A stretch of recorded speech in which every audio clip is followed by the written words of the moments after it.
ரசூலுல்லாஹ்வுடைய மடியிலே வளர்ந்த குழந்தை உமர் பின் அபி சலமா அவர் சாப்பிடுறாரு. சாப்பிடும் போது அங்கும் இங்கும் உழப்பி சாப்பிடுகிறார். நபி அவர்கள் அவரை கண்டிக்கவும் இல்லை, கண்டுக்கிறாம விடவும் இல்லை. சில பேர் என்ன செய்வாங்க, என்ன பண்ணாலும் கண்டுக்கிறாம விட்டு போயிடுவாங்க. அது ரசூலுல்லாஹ் பண்ணல. சில பேர் என்ன காதை காட்டி ஒரு அடி கொடுப்பாங்க, ஒரு ஒழுங்கா தினி சைத்தானே அப்படிம்பாங்க. அதுவும் செய்யல. அவருக்கு அறிவுரை சொல்றாங்க பாருங்க, யா குலாம் சிறுவனே குல்பி யமீனிக்க, உன்னுடைய வலது கரத்தால சாப்பிடுப்பா, உனக்கு அருகிலே இருப்பதை எடுத்து சாப்பிடு என்று அறிவுரை சொன்னார்கள். சின்ன வயசுன்னு பார்க்கல, சிறிய வயதிலே இருந்து நாம் அவர்களை நல்ல முறையிலே மார்க்கத்தை போதித்து வளர்த்தால் நாளைக்கு சமுதாயத்திலே நல்ல பிள்ளைகளாக உருவாவார்கள். ஆனா அதை தாண்டி தான் இன்னைக்கு ஒரு வழிகேடுகள் நடந்து கொண்டிருக்கிறது என்று சொன்னால் வேடிக்கை பார்த்து நம்ம போக கூடாது. அந்த இளைஞர்களை மீட்டெடுக்க வேண்டிய ஒரு வேலை நமக்கு இருக்கிறது. எல்லாம் வல்ல அல்லாஹ்வின் நல்லடியார்களை, நம்முடைய சமுதாய இளைஞர்களை மீட்டெடுத்து அவர்களை மார்க்க ரீதியாக, சமுதாய ரீதியாக ஒழுக்கசாலிகளாக, வணக்கசாலிகளாக உருவாக்க வேண்டும் என்று சொன்னால் நம்முடைய சிறந்த பங்களிப்புகளை நாம் செய்ய வேண்டும். இந்த ஜமாத்தோடு இணைந்து உங்களுடைய ஒத்துழைப்பையும் தர வேண்டும். அஸ்ஸலாமு அலைக்கும் வரஹ்மத்துல்லாஹி வபரகாத்துஹு. கண்ணியம் நிறைந்த எல்லாம் வல்ல ஏக இறைவனின் நல்லடியார்களே, தமிழ்நாடு தௌஹீத் ஜமாஅத் தென்சென்னை மாவட்டம் திருவல்லிக்கேணி கிளையின் சார்பில் நடைபெறுகின்ற இந்த மாபெரும் பொதுக்கூட்ட நிகழ்ச்சியிலே விழித்தெடு இளைஞனே எனும் தலைப்பை எனக்கு வழங்கியிருக்கின்றார்கள்.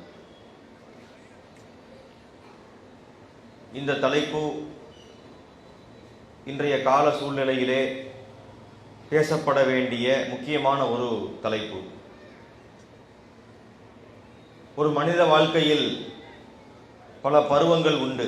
அவன் குழந்தை பருவத்தில் இருக்கும்போது அவன் முழுமை பெறுவது இல்லை. உடல் அளவிலும் உள்ளத்தளவிலும் அவன் இன்னும் மென்மேலும் வளர வேண்டும் என்கின்ற நிலையில் தான் குழந்தை பருவம் இருக்கிறது. முதுமை பருவம் என்பது ஒரு மனிதன் குறிப்பிட்ட வயதிற்கு பிறகு, குறிப்பிட்ட வயதை அடைந்த பிறகு அவனுடைய வாழ்க்கை இயல்புகள் இறங்குமுகமாகும். ஏற்கனவே அவன்கிட்ட இருக்கக்கூடிய அந்த கட்டுடல், அவனிடத்தில் இருக்கின்ற உடல் வலிமை, மன வலிமை அனைத்துமே கொஞ்சம் கொஞ்சமாக குறைய துவங்கிவிடும். அல்லாஹ் தன் திருமறையிலே சொல்லும் போது வமன் அம்மிருஹு நக்கிஸு ஃபில் ஹல்க் என்று குறிப்பிடுகின்றான். நாம் யாருக்கு வயதை அதிகப்படுத்துகிறோமோ, வாழ்நாளை அதிகப்படுத்துகிறோமோ, அவரை நாம் படைப்பில் தலைகீழாக்குவோம். அதாவது எப்படி அவன் கொஞ்சம் கொஞ்சமாக ஆற்றலை, உடல் வலிமையை பெற்றானோ அவற்றை கொஞ்சம் கொஞ்சமாக இழக்க துவங்கி விடுவான். இது திருமறை குர்ஆன் சொல்லக்கூடிய கருத்து. குழந்தை பருவத்திலும் அவன் முழுமையாக இல்லை, வயோதிக பருவத்திலும் அவன் முழுமையாக இல்லை. அப்படின்னா எந்த பருவத்தில் அவன் நல்ல நிலையில் இருக்கின்றான், ஆரோக்கியமாக இருக்கின்றான், உடல் வலுவோடும் மன ஆரோக்கியத்தோடும் இருக்கிறான் என்று சொன்னால் இளமை பருவத்தில் தான். இளம் கண்டு பயமறியாது என்று சொல்லுவார்கள். நிறைய பழமொழிகள் இருக்கிறது இளமை பருவத்தை பற்றி. அதனுடைய ஆற்றலை வெளிப்படுத்தக்கூடிய பல செய்திகளை மக்கள் மத்தியிலே பேசுகின்றார்கள். அதனால்தான் எல்லா இயக்கங்களையும் நீங்க பார்க்கலாம், இளைஞர் அணி என்று ஒன்றை வைத்திருப்பார்கள்.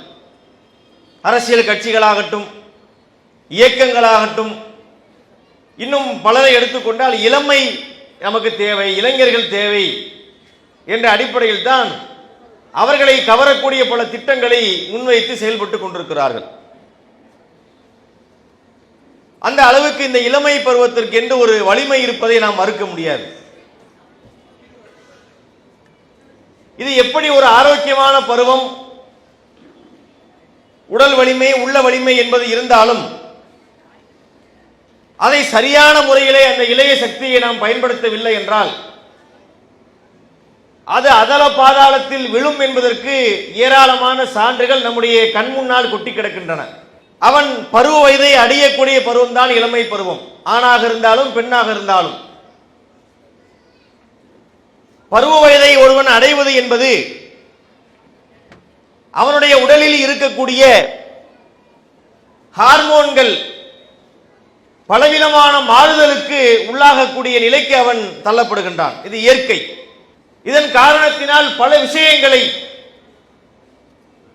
அதனுடைய விளைவுகளை பற்றி கூட கவலைப்படாமல் அதிலே சிக்கி தவிக்கக்கூடிய அவல நிலைகளை இன்றைய இளைய சமுதாயத்தில் நாம் பார்த்து வருகின்றோம்.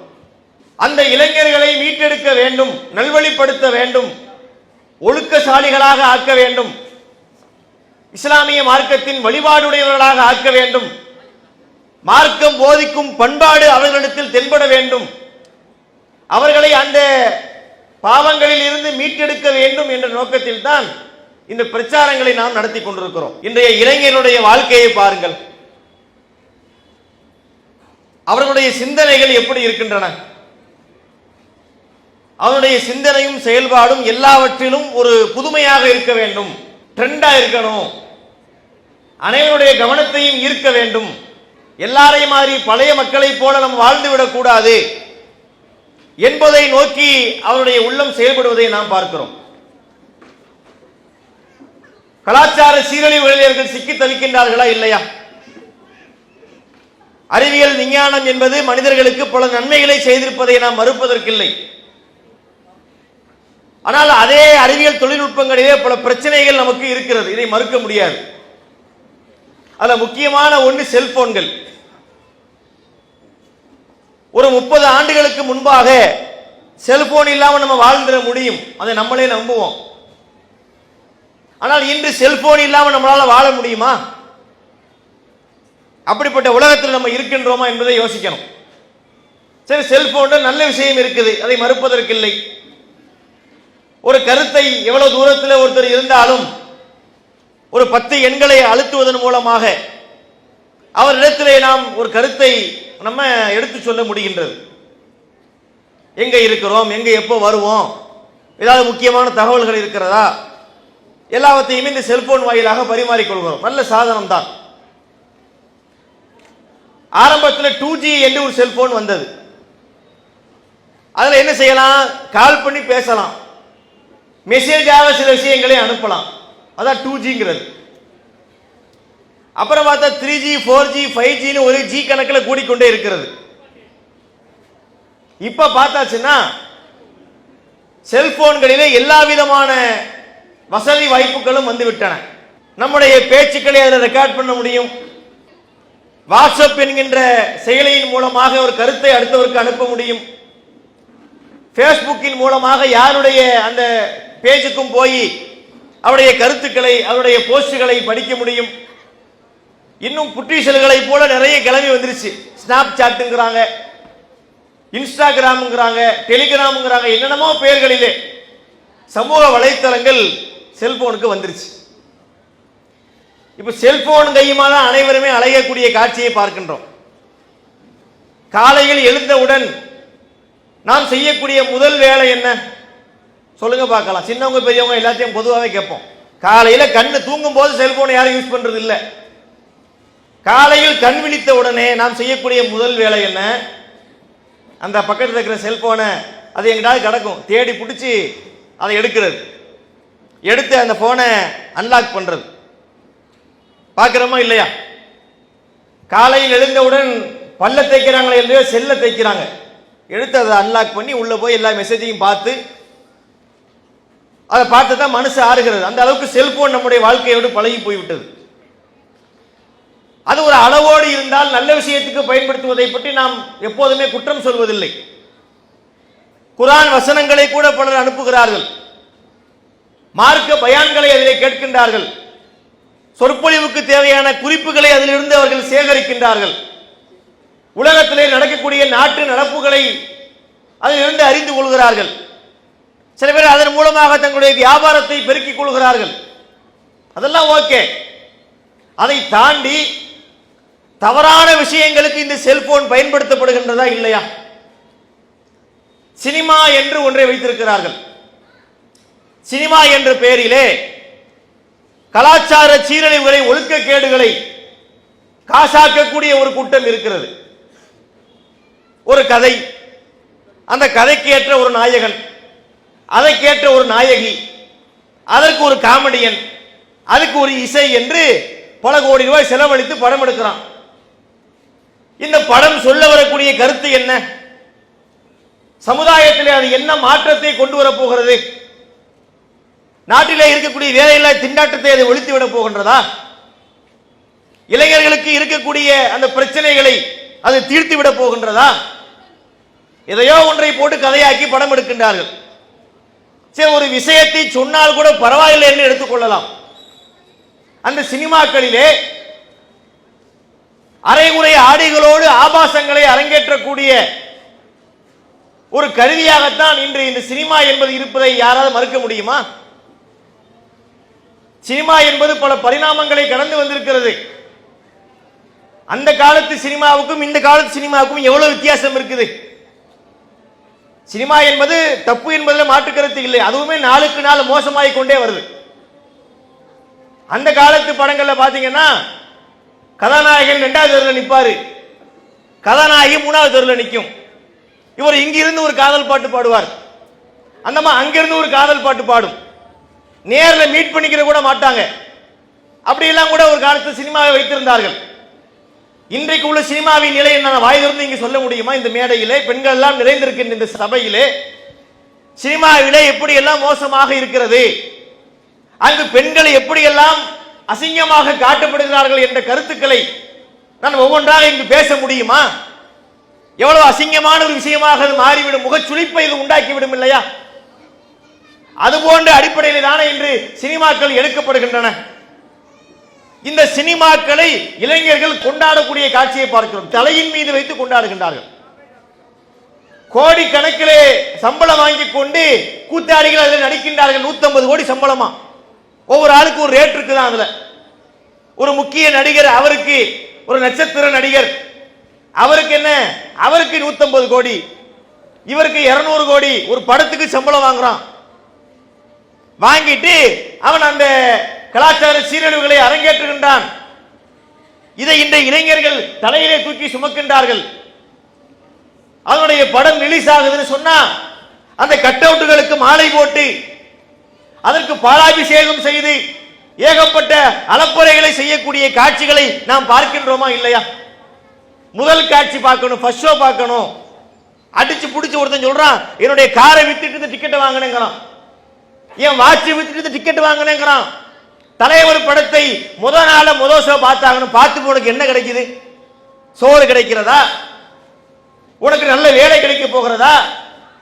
இந்த படத்தை நீ முதல் நாள் பார்த்ததால் உன் குடும்பம் ஆண்டுதோறும் வாழ போகிறதா? எதுவுமே இல்லை. பித்து பிடித்தவர்களை போல இந்த சினிமாவுக்கு பின்னாடி அலைகின்றார்கள். எல்லாம் வன்முறைகளாக காட்டப்படுகின்றன. நிஜ வாழ்க்கையிலே யாரும் அப்படி நடந்து கொள்ளவே முடியாது. எல்லாமே சினிமாட்டிக்குன்னு சொல்லுவாங்கல்ல. இப்படி ஒருத்தனை அடிப்பான், இப்படி அடிச்சாச்சுன்னு சொன்னா 3 வீடு பிச்சுக்கிட்டு போய் அவங்கிட்ட விழுவோம். அது எப்படி நடக்கும்?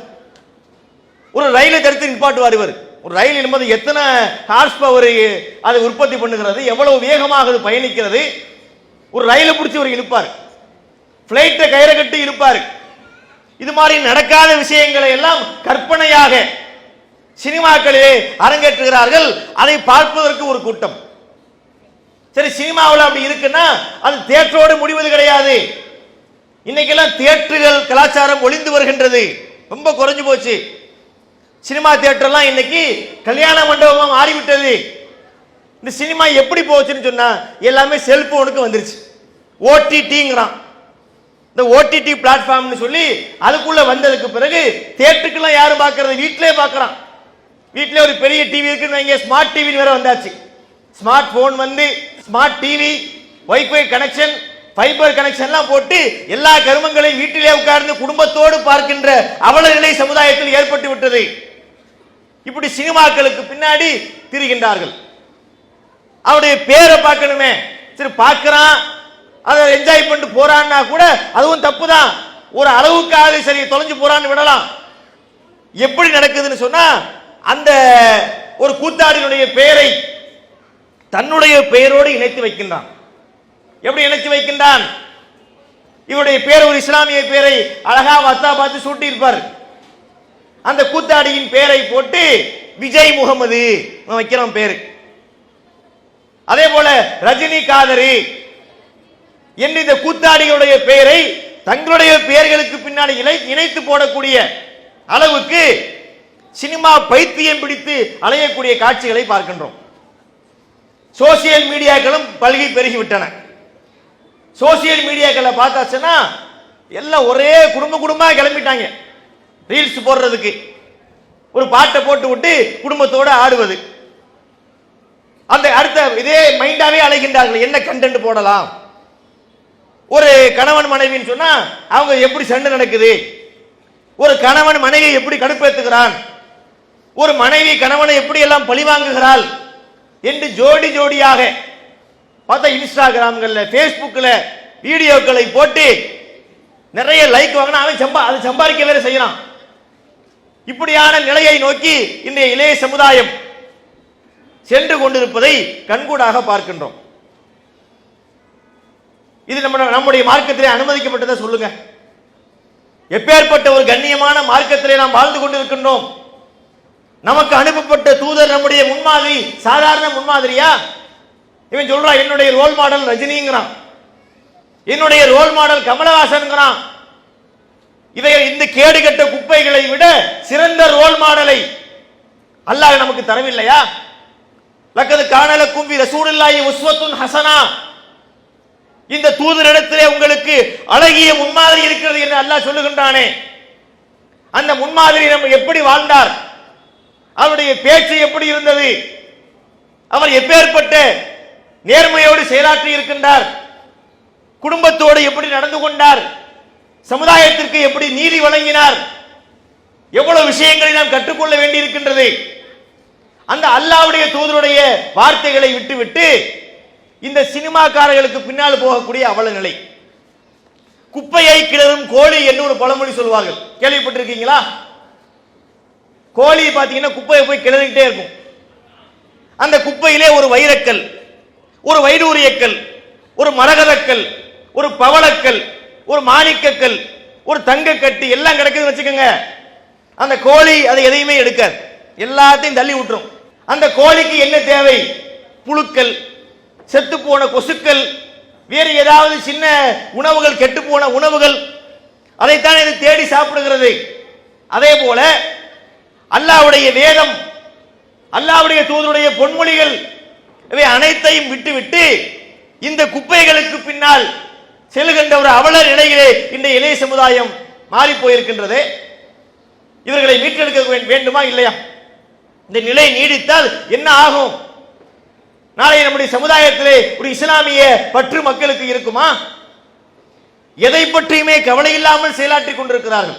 மார்க்கத்தை பற்றி கவலை இல்லை, பெற்ற தகப்பனை மதிப்பது கிடையாது, பெற்றெடுத்த தாயை மதிப்பது கிடையாது, அவன் படிக்கக்கூடிய பள்ளிக்கூடத்திலே கல்லூரியிலே ஒழுங்காக பாடங்களை படிப்பதில்லை, ஒழுங்காக வேலைக்கு செல்வதில்லை, தன்னுடைய குடும்பத்தை ஒழுங்காக காப்பாற்றுவதில்லை. எவ்வளவு மோசமான நிலையிலே இந்த சமுதாயம் சென்று கொண்டிருக்கிறது. இவர்களை மீட்டெடுக்க வேண்டும், அல்லாஹ்வுடைய தூதருடைய வார்த்தைகளை கொண்டு மீட்டெடுக்க வேண்டும், அல்லாஹ்வுடைய வேத வரிகளை கொண்டு மீட்டெடுக்க வேண்டும் என்ற முயற்சியில தான் தமிழ்நாடு தௌஹீத் ஜமாத் செயல்பட்டு கொண்டிருக்கிறது. சினிமாக்காரர்களுக்கு பின்னாடி இப்படி ஒரு கூட்டம் செல்கிறது. இன்னொரு பக்கத்திலே பார்த்தால் இந்த செல்போன்ல இன்னும் ஒரு விஷயம் இருக்கிறது, இந்த செல்ஃபி மோகம் அப்படிங்கிறாங்க. அதாவது தன்னை சாகசக்காரனாக, நான் ஏற்கனவே சொன்ன பாத்தீங்களா, சராசரியாக காட்டுறதுக்கு தயாராக இல்லை, தான் ஒரு சாகசக்காரன், நான் உன்னைய மாதிரி இல்லை, நாங்கெல்லாம் கெத்து, என்னமோ பேர்லாம் சொல்றாங்க, நாங்கெல்லாம் கெத்து அப்படின்னு சொல்லிட்டு தன்னை ஒரு பராக்கிரமசாலியாக, தன்னை ஒரு திறமை படைத்தவனாக காட்டுவதற்காக வேண்டி நிறைய கிறுக்குத்தனங்களை இவர்கள் பண்ணுகிறார்கள். அதுல விபரீதங்களில் முடிவதும் உண்டு. ரயிலுக்கு முன்னாடி நின்று ஒருத்தன் என்ன செய்யறான், செல்ஃபி க்ளோஸ் எடுக்கிறான், ரயில் ஒரு அடி அடிச்சு போகுது அவனை. குளிக்கக்கூடிய நீர்நிலைகள், அதாவது ஆறு மாறி இடங்கள், தண்ணி வேகமாக ஓடக்கூடிய இடங்கள், குளிக்க கூடாது என்று தடை விதிக்கப்பட்ட இடங்கள், அங்க நின்று என்ன செய்யறான், அந்த தண்ணியை காட்டி போட்டோ எடுக்கிறான், தவறி உள்ள விழுந்து செத்து போகிறான். அமெரிக்காவில் நடந்த ஒரு நிகழ்வுங்க. அமெரிக்காவிலே ஒரு இளைஞன் கையிலே துப்பாக்கி, அது லோடிங்கா வேற இருக்கு, துப்பாக்கியில லோடிங் பண்ணி அடிச்சாதான் சுடுன்னு சொல்லுவாங்க, லோடுல வேற இருக்கு. இங்க தலையிலே துப்பாக்கியை வைத்துக் கொண்டு இந்த பக்கத்துல இவர் செல்ஃபி கேமரா வச்சிருக்கிறார். இவர் என்ன செய்ய போறாரு, சுடுறது மாதிரி கன்னை வச்சு இவரு செல்ஃபி அடிக்க போறார். பயவுல மாத்தி அடிச்சிட்டான் போல இருக்கு. இதை அமுக்கிறதுக்கு பதிலா இதை அமுக்கிட்டான். என்ன ஆச்சு, போட்டோ அடிக்கிறதுக்கு பதிலாக தோட்ட அடிச்சிருச்சு, அதோட காலி அவன். இதெல்லாம் உயிரோட விளையாடக்கூடிய விஷயமா இல்லையா? ஒரு செல்போன்ல ஒரு போட்டோ எடுப்பது என்பதற்காக சின்ன ஒரு மகிழ்ச்சிக்காக ஒரு துப்பாக்கியை தூக்கி தலையிலே வைத்துக் கொண்டு ஒருவன் இருக்க வேண்டுமா? அப்ப இந்த தொழில்நுட்பங்கள் இவர்களை எந்த அளவுக்கு மடையர்களாக ஆக்குகிறது என்பதற்கு இது ஒரு முக்கியமான சான்றாக இருக்கிறது. இதை பத்தி பேசிக்கிட்டே இருக்கலாம். செல்போன்கள்ல சமூக வலைத்தளங்கள்ல இவ்வளவு பிரச்சனைகள் ஒரு இளைஞனுக்கு இருக்கின்றது. இன்னும் ஒன்றை பாருங்கள், மது போதை. இன்றைய இஸ்லாமிய இளைஞர்கள் பல பேர் இந்த மதுபானத்திலே சிக்கி கிடக்கின்றார்கள். மதுபானம் தடுக்கப்பட்டிருக்குன்னா சாராயத்தை குடிப்பதை பற்றி மட்டும் இங்கு பேசவில்லை. போதை தரக்கூடிய ஒவ்வொன்றுமே ஹம்ரு என்று சொன்னார்கள். ஹம்ருனா மது. எதை ஒருவன் குடித்தால் அவன் போதைக்கு உள்ளாக்கப்படுகிறான், அவன் மதிமயங்கி போகிறான். அது எந்த பெயரிலே இருந்தாலும், அது ஒரு இன்ஜெக்ஷனாக இருந்தாலும், ஒரு திரவமாக இருந்தாலும், ஒரு பவுடராக இருந்தாலும், ஒரு திடப்பொருளாக இருந்தாலும், ஒரு வாயு நிலையில் இருந்தாலும், எந்த ஒன்றை ஒருவன் எடுத்துக்கொண்டால் அது அவனுக்கு போதை தருமோ அதை ஒவ்வொன்றுமே ஹராம் தான். இன்று பார்க்கின்றோம் எத்தனை விதமான போதை வஸ்துக்கள் சமுதாயத்திலே வலம் வந்து கொண்டிருக்கின்றன. தெருக்கல்ல விற்கிறாங்க, அங்கொன்றும் இங்கொன்றுமாக ஊருக்கு வெளியிலே அவுட்ல வச்சு விற்கிறது இல்ல. முஸ்லீம்கள் வாழக்கூடிய பகுதி மஹல்லாக்கல்ல, கடைத்தெருக்கல்ல, பள்ளிவாசலுக்கு பக்கத்திலே, பள்ளிக்கூடங்களுடைய காம்பவுண்டுக்கு உள்ளேயே வைத்து கூட கஞ்சா விற்பனை செய்யப்படுகிறது. போதை ஊட்டக்கூடிய சாக்லேட் வடிவிலே. போதைனா அவன் சாக்லேட் விற்கிற மாதிரி இருக்கும், நீங்க செக் பண்ணா கூட சாக்லேட் தான் இருக்கும். அது சாதாரண சாக்லேட் அல்ல. அதை சாப்பிட்டால் அவன் போதை நிலைக்கு சென்று விடுவான். பவுடர்களாக ஹெராயின், பெத்தடின், கொக்கைன், இன்னும் இந்த முசீபத்துகளுக்கு என்னமோ பேர் வைத்திருக்கின்றார்கள். இப்படியான விஷயங்கள்ல போதை பழக்கம் எந்த வயசுல எடுத்துக்கிறான்? அன்றைய காலத்தில் பாத்தீங்கன்னா சாராயத்தை குடிப்பார்கள். எத்தனை பேர் குடிப்பான்? ஒரு தெருவுல ஒருத்தன் குடிப்பான். சாராய கடை எங்க இருக்கும்? எங்கேயாவது ஒரு ஓரத்தில் சாராய கடை இருக்கும். இன்று பார்க்கின்றோம் அரசாங்கமே சாராயத்தை விற்பனை பண்றான். டாஸ்மாக் அதுக்கு பேரு. டாஸ்மாக் இருக்கிற தமிழ்நாடு ஸ்டேட் மார்க்கெட்டிங் கார்பரேஷன் பேரு, அதனுடைய அப்ரிவேஷன், முழு விரிவாக்கம். அரசாங்கமே அதை விற்கிது. ஏன் விற்கிதுன்னு சொன்னா, கள்ள சாராயத்தை நம்ம அனுமதித்தால் அதுல உயிர் சேதம் ஏற்படும், அதுல பல பேருக்கு கண் பார்வை பறிபோகும் என்பதனால நாங்க விற்கிறோம். இது ஒரு காரணமா? இன்னொரு காரணம் சொல்லுகிறார்கள், இந்த மதுபானங்கள் மூலமாகத்தான் எங்களுக்கு கோடிக்கணக்கிலே வருமானம் வருகிறது, அதை கொண்டுதான் எங்களுடைய அரசாங்கத்தை நாங்கள் நடத்தி கொண்டிருக்கிறோம், வருவாய் போய்விடும் என்று ஒரு காரணத்தை சொல்லுகிறார்கள். இப்படியான அரசாங்கம் போவது என்று ஒரு பக்கத்தில் இருக்கட்டும், இன்றைய இளைஞர்கள் அதிலே விழிப்புணர்வோடு இருக்க வேண்டாமா? குறிப்பாக இஸ்லாமிய மார்க்கத்தை பின்பற்றக்கூடிய இளைஞர்கள். மதுபானம் என்பது நமக்கு தடுக்கப்பட்டிருக்கிறது, ஹராமாக்கப்பட்டு விட்டது. இதை புரிந்து கொள்ள வேண்டுமா இல்லையா? இன்னமல் ஹம்ரு வல் மைசிரு வல் அன்சாப் வல் அஸ்லாம் ரிஜ்சும் மின் அமலி ஷைத்தான் ஃபஜ்தனிபூஹு லஅல்லக்கும் துஃப்லிஹூன். திருமறை குர்ஆனிலே அல்லாஹ் சொல்லுகின்றான், மது, அதுபோல சூதாட்டம், சிலைகள், இது மாதிரியான காரியங்கள், பலிபீடங்கள், இவையெல்லாம் என்ன?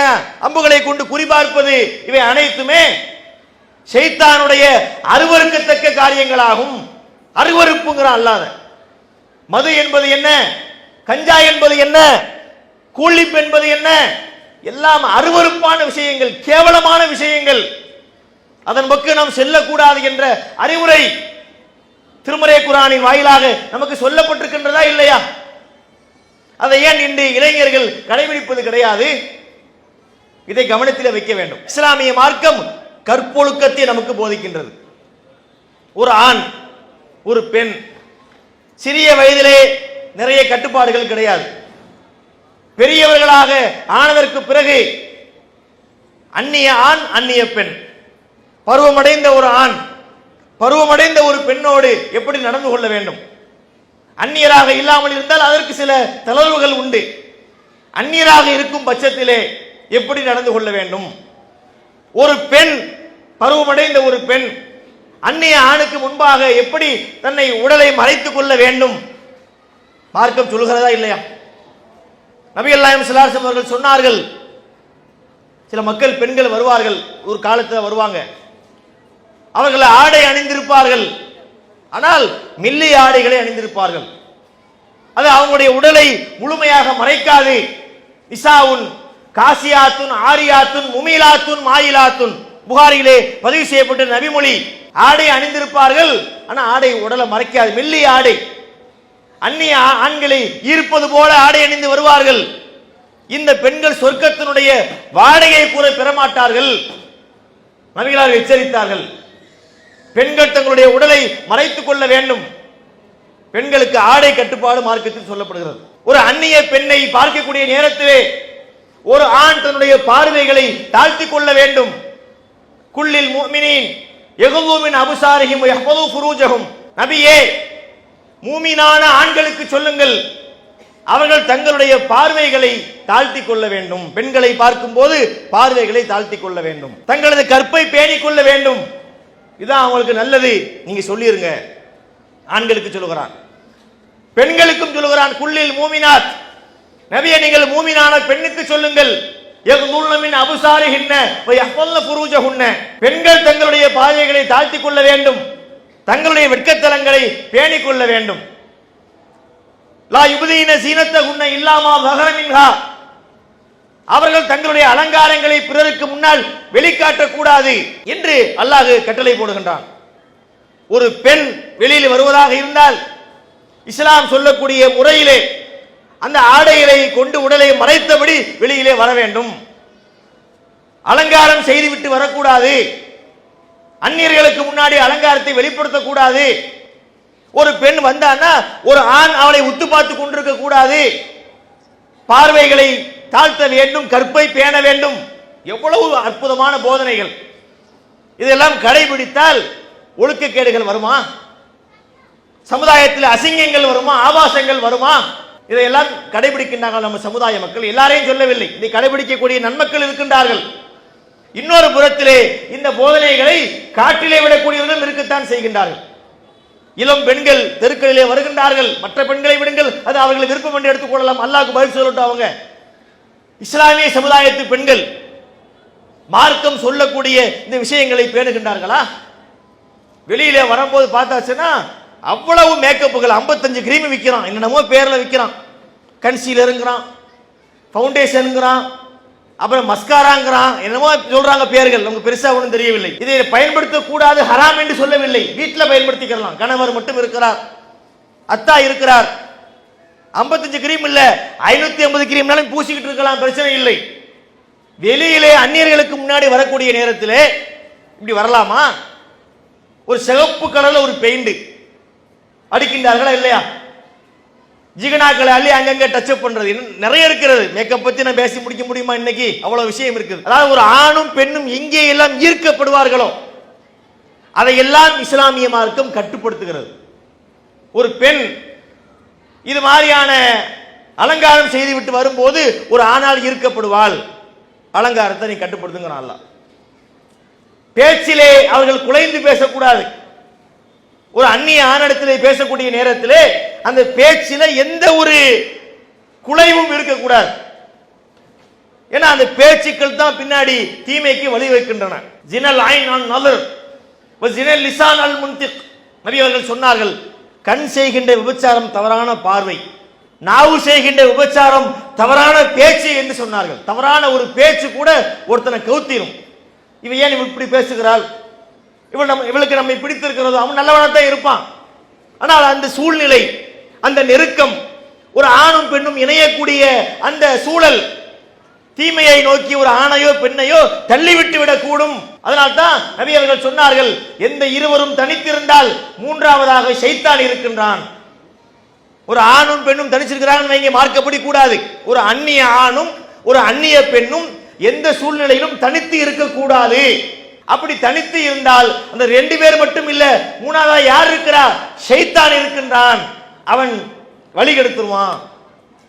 எவ்வளவு அற்புதமான வார்த்தைகள், ஆழமான வார்த்தைகள். இஸ்லாம் சொல்லக்கூடிய இவற்றை கடைபிடித்தால் ஒழுக்கத்தில் இந்த சமுதாயம் எங்கோ போய்விடுமே. இன்னைக்கு கடைபிடிக்கின்றார்களா? கூடி கூடி தெருவிலே நிற்கின்றார்கள். முதல்ல தெருவில் நிற்கலாமா? மார்க்க அடிப்படையிலே ஹக்கு தரீக் என்று சொல்வார்கள், பாதைக்குரிய உரிமைகள். இஸ்லாமிய மார்க்க சட்டப்படி அவசியம் இல்லாமல் நம்ம யாருமே தெருவில் நிற்கவே கூடாது, பாதையில் நிற்க கூடாது. நபி அவங்க எச்சரிக்கை பண்றாங்க, பாதைகளில் அமர்வதை பற்றி நான் உங்களை எச்சரிக்கை செய்கிறேன், உட்காராதீங்க அப்படிங்கிறாங்க. உடனே சஹாபாக்கள் கேட்டார்கள், அல்லாஹ்வுடைய தூதரே, எங்களுக்கு வேற இடம் கிடையாது, நாங்கள் இங்கே தான் உட்கார்ந்து ஆகணும் அப்படின்னு சொல்லும்போது நபி அவங்க அதுக்கு சில சீர்திருத்த கருத்துக்களை சொல்றாங்க. அப்படின்னா நீங்கள் பாதைக்குரிய உரிமையை கொடுத்துருங்க. பாதைக்குரிய உரிமை என்ன? சில விஷயங்களை பட்டியல் போறாங்க. ரத்து சலாம், சலாம் சொல்லுவது, சலாத்துக்கு பதில் சொல்லுவது, கல்லுல் பசர், பார்வைகளை தாழ்த்துவது, கஃபுல் அதா, மக்களுக்கு தீங்கு தரக்கூடியவற்றை அப்புறப்படுத்துவது, பிறருக்கு தொந்தரவு செய்யாமல் இருப்பது, இப்படி பல விஷயங்களை சொல்லிக் கொடுக்குறாங்க, கற்றுக் கொடுக்குறாங்க. பாதையிலே நிற்கும் போது என்ன, சலாம் சொல்லி கண்ணியமா நிக்கணும். பெண்கள் வந்தாங்கன்னா பார்வைகளை தாழ்த்த வேண்டும். இது மார்க்கம் சொல்லக்கூடிய அடிப்படை. இன்றைக்கு தெருக்கல்ல பாருங்களேன், பசங்களா சேர்ந்து நிக்கிறாங்களா இல்லையா? எல்லார் கையில பார்த்தா ஒரு செல்போன். இந்த இளைஞர்களுக்கு ரெண்டு விஷயம் முக்கியமா இருக்குதுங்க. ஒன்று என்ன, விலை உயர்ந்த ஒரு செல்போன், 1.5 லட்சம் ரூபாய். அவன் சோத்துக்கு வழி இல்லாதவனா இருப்பான். ஆனா போன் பாத்தீங்கன்னா 1.5 லட்சம் ரூபாய்க்கு ஒரு போன் வச்சிருப்பான். இது எவ்வளவு நாள் இதுக்கு செலவழிப்பாங்க? இன்னொன்னு பாத்தீங்கன்னா விலை மதிப்பில்லாத ஒரு பைக் வச்சிருப்பான். இந்த பைக் பாத்தீங்கன்னா அது ஒரு மாதிரி ஏதோ ஒரு ஏலியன்ஸ் பயன்படுத்துற பைக் மாதிரி இருக்கும். ஏலியன்ஸ் ஒண்ணு இல்ல, உதாரணத்துக்கு சொல்றேன். ஏலியன்ஸ் மாதிரி என்ன, ஒரு டைப்பா ஒரு குச்சி குச்சியா காட்டுறான் பாருங்க, அந்த மாதிரி டைப்ல பைக் வச்சிருக்கிறான். அது தலை எது வாழை எதுன்னு புரிய மாட்டேங்குது. கீழே ஒன்று இருக்குது, சீட்டு பின்னாடி ஃபர்ஸ்ட் ஃப்ளோர்லாம் உட்காரணும், அப்படி ஒன்று டாப் ஒதுக்கி வைத்திருக்கின்றான். சவுண்டு பார்த்தீங்கன்னு வைங்க, சைலன்சர் எங்க நீ கண்டுபிடிக்க முடியாது. அதை பத்தி நம்ம நிறைய பேசலாம்னு வைங்க. பைக்கில் ஒரு வித்தியாசம், அதை வைத்துக்கொண்டு புள்ளிங்கோக்கெல்லாம், அதுக்கு அவங்களுக்கு பேர் என்ன, புள்ளிங்கோ அப்படின்னு சொல்லிக்கொண்டு அவனுடைய மண்டை பார்த்தீங்கன்னா டைப்பா இருக்கு. அவன் பேசக்கூடிய பாஷை பார்த்தீங்கன்னு வைங்க, உலகத்தில் எந்த டிக்ஷனரி நீங்க அதுக்கு அர்த்தம் கண்டுபிடிக்க முடியாது. என்னென்னமோ வார்த்தைகளை பேசுகிறார்கள், அவங்களுக்கு மத்தியிலே வார்த்தைகளை பேசுகிறார்கள். மண்டை பார்த்தாச்சுன்னா அது ஒரு கலர், ஒரு கிளிப்பச்சை கலர்ல பெயிண்ட் அடிச்சு வச்சுக்கிறான் மண்டையில, அது டைப்பா இருக்குது. சட்டை பார்த்தா அது ஒரு டைப்பா இருக்குது. ரோட்ல நின்று கொண்டு எல்லார் கையிலையும் போன், எல்லார் கையிலையும் பார்த்தா விதவிதமான வண்ண வண்ண கலர்கள்ல பைக்குகள் நின்று கொண்டு, அதுக்கு பேர் அட்டியாம். அதுக்கு பேர் என்னது, நம்ம அட்டி, அது நம்ம அட்டி இதுன்னு ஏதோ சொல்றாங்க. அந்த அட்டியிலே நின்று கொண்டு என்ன செய்கிறார்கள், அங்க போகக்கூடிய பெண்களை கேலி செய்வது, அந்த பெண்களை விரட்டிக்கிட்டே பின்னாடி வரைக்கும் போய் என்ன செய்யறான், அவன் வீடு பஸ் ஸ்டாப்ல இறங்கி ஒரு 300 மீட்டர் நடக்க வேண்டி இருக்கும். இவன் என்ன செய்யறான், பின்னாடியே போய் அந்த பிள்ளை வீட்டு வாசலை விட்டுட்டு திரும்புகிறார்கள். இதெல்லாம் மார்க்கத்திலே அனுமதியா இருக்கு? எவ்வளவு அசிங்கமான வேலை இது. ஒரு பெண் சென்றால் பார்வை தாழ வேண்டும் என்று மார்க்கம் சொல்லுது. இவனுடைய பார்வை தாழுகிறதா, அந்த பெண்ணை நோக்கி மீளுகிறதா? எவ்வளவு அசிங்கமான விஷயங்கள். காதல் என்ற பெயரிலே அந்நிய பெண்களோடு சுற்றித் திரிகின்றார்கள். இஸ்லாமிய மார்க்கம் திருமணத்தை அனுமதிக்குது. ஒரு ஆணுக்கு என்று உடல் தேவை உண்டு, ஒரு பெண்ணுக்கென்று அந்த தேவை உண்டு. அதை மார்க்கம் சொன்ன அடிப்படையிலே திருமணம் என்ற பந்தத்தின் மூலமாகத்தான் அதை நாம் ஹலாலாக்கி செய்து கொள்ள வேண்டும், திருமண வாழ்க்கையை அமைத்துக் கொள்ள வேண்டும். இன்று காதல் என்ற பெயரிலே சுற்றித் திரிகின்றார்களே, அற்புதமான இந்த இஸ்லாமிய மார்க்கத்தை விட்டு வெளியேறக்கூடிய நிலை. ஆண்களும் வெளியேறுகிறார்கள், பெண்களும் வெளியேறுகின்றார்கள். ஒரு பூங்காக்களுக்கு போக முடிகின்றதா? ஒரே வேலை பழுவாக இருக்கிறது, டென்ஷனா இருக்குது, டிப்ரெஷனா இருக்கு. எங்கேயாவது போய் ஒரு கடலோரத்தில் போவோம், ஒரு பார்க்குக்கு போவோம், பீச்சுக்கு போவோம்னு போனா எல்லா இடங்களும் இந்த முசீபத்துக்கள் தான். கூட்டம் கூட்டமாக உட்கார்ந்து கொண்டு முகம் சுளிக்க வைக்கக்கூடிய விதத்திலே, பக்கத்தில் ஒரு ஆண் இருக்கிறானே, ஒரு கூட்டம் இருக்குதே என்பதை பற்றி கூட இல்லாமல், ஒரு மாண்பு இல்லாமல், ஒரு வெட்க உணர்வு இல்லாமல் அசிங்கமான முறையிலே அவர்கள் நடந்து கொண்டு திரிகின்றார்களா இல்லையா? ஆண்டுதோறும் ஒரு நாள் வருகிறது, February 14. அதுக்கு பேர் என்ன, காதலர் தினம். அதுக்கு கோடு வேர்டெல்லாம் இருக்குது. அதாவது இந்த கலர் சட்டை போட்டா அவர் ஏற்கனவே கமிட்டட், அதாவது அவருக்கு ஏற்கனவே ஒரு பாய் ஃப்ரெண்ட் இருக்குது, ஒரு கேர்ள் ஃப்ரெண்ட் இருக்குன்னு அர்த்தமா. இன்னொன்று எல்லாமே கலர்லாம் ப்ளூவோ பச்சை எது கலர்லாம் சொன்னாங்க, தெரியல நமக்கு பேர் டீட்டெயிலாக தெரியல, அரைகுறையாக தெரியுது. இந்த கலர் சட்டை போட்டா நான் கமிட்டட்னு அர்த்தமா.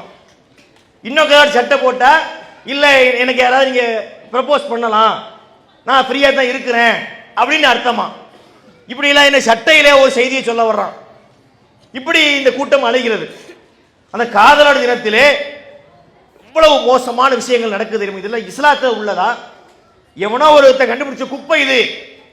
அவர்களுக்கு கலாச்சாரத்தை பற்றி கவலை இல்லை, ஒழுக்கத்தை பற்றி கவலை இல்லை என்று பார்க்கின்றோம்.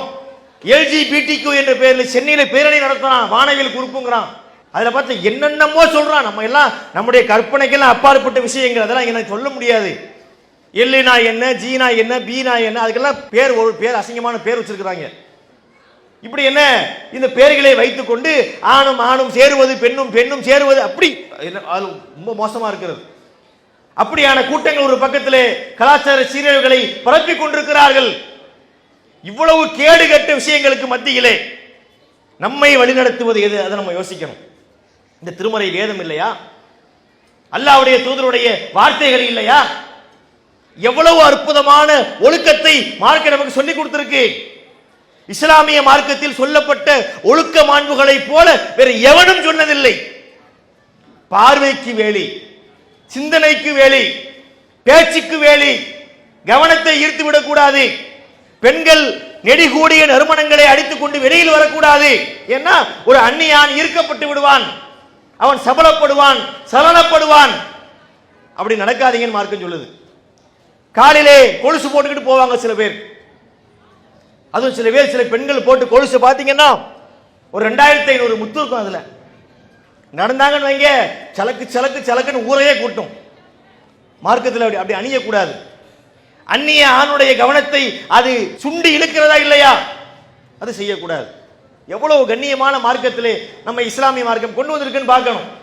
அப்ப இதையெல்லாம் கவனத்திலே வைத்துக் கொண்டு இன்றைய இளைய சமுதாய மக்களுக்கு நாம் இதை போதிக்கணும். குறிப்பாக நாம் பெற்றோருக்கு சொல்லக்கூடிய விஷயம் என்ன? பெற்றோர் செய்யக்கூடிய தப்பு என்ன தெரியுமா? பிள்ளைகளுக்கு மார்க்கத்தை போதிக்கிறதே இல்லைங்க. அவங்களுடைய கவனம் எல்லாம் என்ன? நல்லா படிக்கணும், நிறைய மார்க் வாங்கணும், உயர்ந்த பள்ளிக்கூடத்தில் படிக்கணும். அங்கே இருந்து முதல்ல பிறந்த உடனே முடிவு பண்றாங்க, இந்த ஸ்கூல்ல தான் படிக்க வைக்கணும், அந்த காலேஜில் தான் டிகிரி படிக்க வைக்கணும், பிஜிக்கு அங்கே தான் போகணும், யூஜிக்கு இங்கே தான் போகணும், அவன் அங்கேதான் வேலைக்கு சேர்க்கணும் சொல்லி முடிவெடுத்து அதுக்காக பெரும் முயற்சி பண்ணுகிறார்கள். நாம் அதை தப்பு என்று சொல்ல வரவில்லை, பண்ணட்டும். அதே நேரத்தில் மார்க்க விஷயங்களை அவர்களுக்கு போதிக்க வேண்டுமா இல்லையா? மார்க்கத்தை பற்றி போதிக்கிறதே இல்லை. அதை அவனா தெரிஞ்சுக்கணுமா? அப்படி ஒரு கருத்து மக்கள்கிட்ட இருக்குது. ரொம்ப நம்ம போய் அவங்களுக்கு அறிவுரை சொல்லக்கூடாது, டிஸ்டர்ப் பண்ணக்கூடாது. அதெல்லாம் அவங்கவுங்கள கற்றுக்கிட்டா தான் நல்லா இருக்கும். அது சரியான நிலை கிடையாது. நபிகள் நாயகம் ஸல்லல்லாஹு அலைஹி வஸல்லம் அவர்கள் சின்ன குழந்தைகளுக்கும் மார்க்கத்தை சொன்னார்கள். ரசூலுல்லாஹ்வுடைய மடியிலே வளர்ந்த குழந்தை உமர் பின் அபி சலமா, ரசூலுல்லாஹ்வுடைய மனைவி உம்மு சலமா அவங்களுடைய மகன், அவர் சாப்பிடுறாரு. சாப்பிடும்போது அங்கும் இங்கும் அப்படி உழப்பி சாப்பிடுகிறார். நபி அவர்கள் அவரை கண்டிக்கவும் இல்லை, அவரை கண்டுக்கிறாம விடவும் இல்லை. சில பேர் என்ன செய்வாங்க, என்ன பண்ணாலும் கண்டுக்கிறாம விட்டு போயிடுவாங்க, அதுவும் சொல்ல பண்ணல. சில பேர் என்ன காதை காட்டி ஒரு அடி கொடுப்பாங்க, சோறு ஒழுங்கா தின்னு சைத்தானே அப்படிம்பாங்க, அதுவும் செய்யல. சின்ன பையன் தானே, அவருக்கு அறிவுரை சொல்றாங்க பாருங்க. யா குலாம், சிறுவனே, குல்பி எமீனிக்க, உன்னுடைய வலது கரத்தால சாப்பிடுப்பா. அது எப்படி அவர் உள்ளத்துல பதிஞ்சிச்சுன்னு பாருங்களேன். அவரே இந்த ஹதீஸை அறிவிக்கிறார். இந்த உமர் பின் அபி சலமா ரசூலுல்லாஹ் சொன்னாங்களே, அவரே பெரியவராகித்தான் நபிமொழியை அறிவிக்கிறார். ரசூலுல்லாஹ் எனக்கு இப்படி பண்ணா அறிவுரை பண்ணாங்கன்னு சொல்றார். வலது கரத்தால் சாப்பிடு, உனக்கு அருகிலே இருப்பதை எடுத்து சாப்பிடு என்று அறிவுரை சொன்னார்கள். சின்ன வயசுன்னு பார்க்கல, அப்ப சிறிய வயதிலே இருந்து நாம் அவர்களை நல்ல முறையிலே மார்க்கத்தை போதித்து வளர்த்தால் நாளைக்கு சமுதாயத்திலே நல்ல பிள்ளைகளாக உருவாவார்கள் என்பது பெற்றோர்கள் கவனிக்க வேண்டிய விஷயமாக இருக்கிறது. ஆனால் அதை தாண்டி தான் இன்னைக்கு ஒரு வழிகேடுகள் நடந்து கொண்டிருக்கிறது என்று சொன்னால் அதை பார்த்து விட்டு வேடிக்கை பார்த்து நம்ம போகக்கூடாது. அந்த இளைஞர்களை மீட்டெடுக்க வேண்டிய ஒரு வேலை நமக்கு இருக்கிறது. எல்லாம் வல்ல அல்லாஹ்வின் நல்லடியார்களை, நம்முடைய சமுதாய இளைஞர்களை மீட்டெடுத்து அவர்களை மார்க்க ரீதியாக, சமுதாய ரீதியாக ஒழுக்கசாலிகளாக, வணக்கசாலிகளாக உருவாக்க வேண்டும் என்று சொன்னால் அதற்காக வேண்டி நம்முடைய சிறந்த பங்களிப்புகளை நாம் செய்ய வேண்டும். இந்த ஜமாத்தோடு இணைந்து உங்களுடைய ஒத்துழைப்பையும் தர வேண்டும் என்று கூறி என்னுடைய இந்த உரையை நிறைவு செய்து கொள்கிறேன். வாஹிரு தவானா அனில் ஹம்துலில்லாஹி ரப்பில் ஆலமீன். அஸ்ஸலாமு அலைக்கும் வரஹ்மத்துல்லாஹி வபரகாத்துஹு. அல்லாஹு அக்பர், அல்லாஹு அக்பர்.